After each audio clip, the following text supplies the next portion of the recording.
Salam əziz tələbələr, bugün test toplusundan reading bölməsi üzrə passage sirrini izah etmək istəyirəm.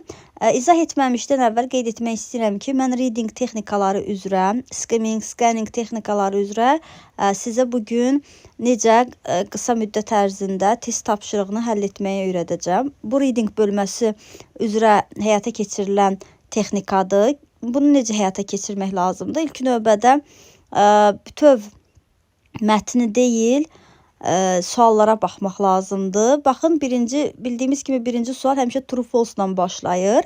Və birinci sualımız belədir. Smith's mapping of the geological makeup of the world was important for science. Burada deməli Smith adlı bir şəxsdən danışır və biz mətnimizə baxırıq ki, Smith adı hansı paragraflarda keçir.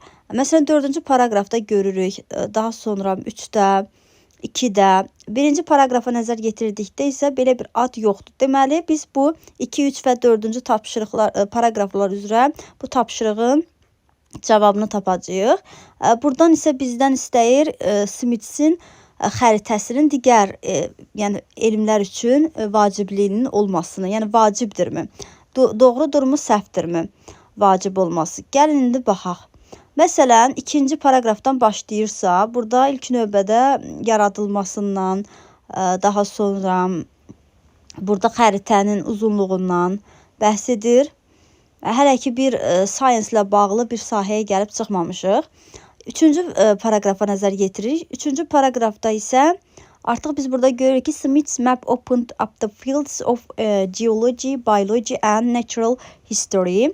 Yəni, digər elmlər üçün də açar rol oynamışdır. Geologiya, biologiya, tarix fənləri üzrə, bu elmlər üzrə. Deməli, bu doğrudur, vacibdir, vacib olmuşdur. Ona görə true olaraq düzdür. Daha sonra, fewer than 50 copies of Smith's sketches remain in existence. 50 kopyadan daha az olubdur Smith'in bu cızma qaraları da, yəni deyək də xəritələri, eskizlər deyirik də, eskizləri. Baxaq görək, kopya sözü harada var? İkinci paragrafın sonuncu cümləsində baxdıqda görürük ki, burada copies yalnız 43 deməli nüsxəsi vardır. Burada da deyir ki, 50 nüsxədən azdır. 43-dürsə, deməli 50-dən azdır. Bu da doğrudur. True. Daha sonra, thanks to Smith's research, we know the exact age of the Earth. Smith'in araşdırması sayəsində biz yer kürəsinin dəqiq yaşını bilirik.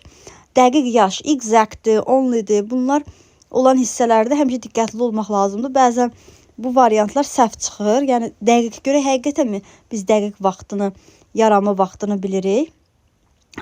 Vaxt varsa, yaranma tarixi, biz burada rəqəmlərə diqqət edəcəyik. Məsələn, 1815, 10 və 16, daha sonra 43. Görürük ki, bunlar yəni yer kürəsinin yaranması ilə bağlı olan tarixlər deyil. Digər tarix isə 4.5 billion years old, yəni 4.5 milyard il əvvəl. Bu hissəni indi oxuyaq. Today scientists know that the Earth in 4.5 billion years old. Bugün alimlər bilir ki, yer kürəsinin yaşı 4.5 milyard ildir. Yəni, burada dəqiq olduğu ilə bağlı bir məqama gəlib çıxmırıq. Çünki heç kim dəqiq bilə bilməz də yer kürəsinin yaşını. Ona görə false-dur. Burada exact sözünə görə səhv götürürük, false. Daha sonra, Smith discovered that the story of the Garden of Eden is true. Smith deməli Garden of Eden hekayəsinin doğruluğunu sübut etmişdir. Gəlin baxaq. Deməli, burada Garden of Eden adlı bir ifadəyə baxmalıyıq. Əgər 2-3-ü artıq nəzərdən keçirdik ki, gördük burada Garden of Eden adlı bir ifadə yoxdur. 4-ə baxdıqda burada da görmürük. Xüsusi isim olduğuna görə böyük hərflərlə yazılıb, tez gözə çarpır. Birinci paragrafda görürük bu hissədə. Theological maps of the world describe biblical concepts such as the Garden of Eden. Teoloji olaraq xəritələr, dünya xəritələri Bibliya konseptinə əsaslanmışdır. Misal olaraq da Garden of Eden'i göstərir. Yəni, burada bir Smith ilə bir bağlılığı burada söhbət getmir. Ona görə də false-dur cavab. Və 12-ci tapşırığa baxırıq. Which of the given sentences can start the second paragraph? Hansı bu cümlələrdən hansı ikinci paragrafın başlanğıcı ola bilər? Yəni baxın, ikinci paragrafda boşluqlar var. Bu boşluğa yerləşdirməliyik. Məsələn, ikinci hissəyə bax. Created in 1850 by a scientist and surveyor William Smith. Burada bir məhculluq var. William Smith tərəfindən, alim William Smith tərəfindən 1815-ci il yaradılmışdır. Burada məhculluq var. Ona görə də kim tərəfindən yaradıldığı qeyd olunur. Nə yaradıldığını biz tapmalıyıq birinci hissədə. Və gedək baxaq. Deməli, A variantında Garden of Eden is the biblical paradise. Bu Eden bağçası Bibliyə əsaslanmış bir cənnətdir. Ümumiyyətlə, bu Smithlə əlaqəli bir, deyək də, xüsusi isimiz bayaq qeyd etmişdik yuxarıda. Buradakı Smithlə bağlı deyildi bu mövzu və aidiyyəti yoxdur. Üstəlik nəyisə yaratmaqdan gedir və bu heç A variantı nəyisə yaranmağı ilə bağlı deyil. A copy of Smith's map will be displayed at the museum. Muzeydə nəms göstərilir. Bu düzgün deyil. Geology was studied as a modern science. Geologiya müasir elm kimi öyrədilmişdir. Sonra da yaradılmışdır yazılıb.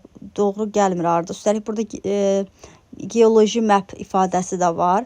Yəni tam olaraq nətir məntiqi ardıcıllıqla getmir. Daha sonra D variantında he received the most prestige medal for his discovery. O medal almışdır bu belə deyək, kəşfinə görə. Əgər bu hi ilə başlasaydı buradakı, əgər hi ilə başlayıbsa niyə ikinci tərəf məhculla verilib? Hi ilə verilibsə ikinci tərəf məhculla verilməsi düzgün deyil. Digər tərəfdən də bu boşluğa yerləşdirilsə də düzgün tərcümələ düzgün gəlməyəcəkdir. Cavab Y variantıdır ki, xəritə kəşf olunmuşdur. Kim tərəfindən? 1815-ci ildə William Smith tərəfindən. Bu ardıcıllıqla gedir. Deməli, cavab Y variantıdır. 13. Complete the sentence according to the passage. The completion of the first geological map by William Smith. Deməli, birinci geoloji xəritə Smith tərəfindən olan bu geoloji xəritənin kəşf edilməsi, yaradılması nəyə səbəb oldu? Increase the number of England'dan danışır. England'dan heç adı keçmir orada. Decreased, azaldır səyahət edənin. Belə bir məlumat da yox idi. Change people's, insanların inamını, dinini dəyişir. Laid the foundation of cartography. Yəni bu kartografiya elmi, xəritəçilik elminin əsasını qoyur. Xeyr. Amma Y variantı stimulated the development of modern geologic and other sciences.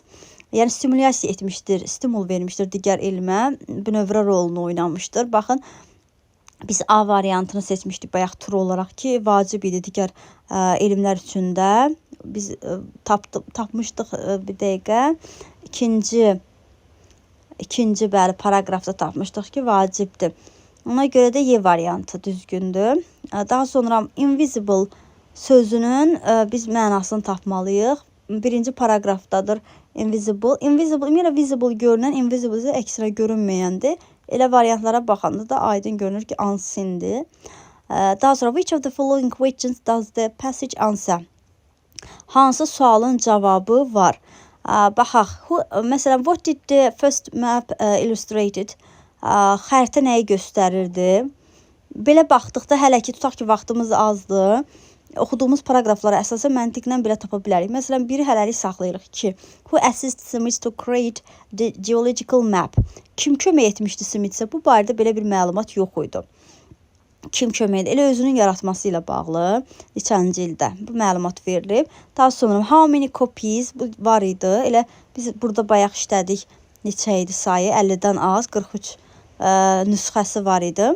Daha sonra who was Smith's teacher? Müəllimi haqqında bir məlumat yox idi və nə vaxt anadan olması barədə. İndi gəlin, normalda iki cavab heç olmasa düz olar. Bir də normalda doğru cavab olacaq. Amma gəlin baxaq görək paragrafın hansı hissəsindədir. Illustrate sözünə tapaq görək. Map olan hissə hardan başlayır? İkinci paragrafdan. Baxaq illustrated sözü harda var? İkinci paragrafda bu hissədə var. Yəni nəyi göstərdiyini Burada sual verilir ki, xəritə nəyi təsvir etdiyini göstərir. Burada da cavabda da var ki, illustrated the individual rock layers that underlay Great Britain. Burada da izaha verilib ki, nəyi təsvir edir. Belə, cavab da burada 1-3 olacaq. 1-3. Bu scanning texnikasına əsaslanırdı. Deməli, açar sözlərdən istifadə edərək, test tapşırıqlarında açar sözlərə baxaraq və skimming bacarığı da var ki, readingdə texnikası var ki, biz bunu da paraqrafların ilk belə deyək hissələrinə baxaraq təxmin edirik və cavabları beləliklə asanlıqla tapa bilirik. Bu qədər.